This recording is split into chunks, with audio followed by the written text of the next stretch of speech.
الرحمن الرحیم الحمدللہ وکفا وسلام علی عبادہ الذین اصطفیٰ اما بعد۔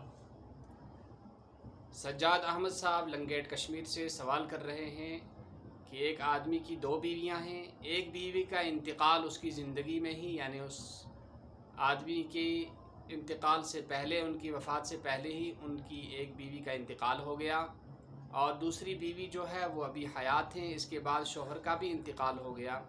تو پہلی والی بیوی جس کا انتقال اپنے شوہر سے پہلے ہوا ہے، کیا اس کو اپنے شوہر کی وراثت سے کچھ ملے گا یا نہیں ملے گا؟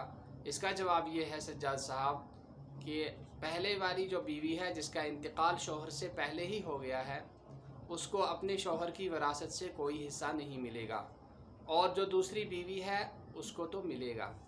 اور یہ پوچھ رہے ہیں کہ ایسا کیوں ہے، تو اس کا جو ہے مختصر جواب اور اصل جواب تو یہی ہے کہ شریعت کا حکم ہے کہ جو مرنے والا ہوتا ہے، مرنے والے کی وراثت کا زندہ جو ہے وارث بنتا ہے، اور مردہ جو ہے وہ زندے کی وراثت کا وارث اور مالک نہیں بن سکتا ہے۔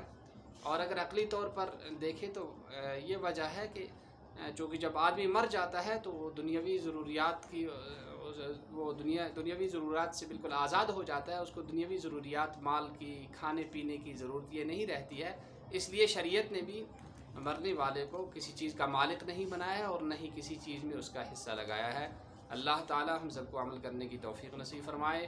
السلام علیکم ورحمۃ اللہ۔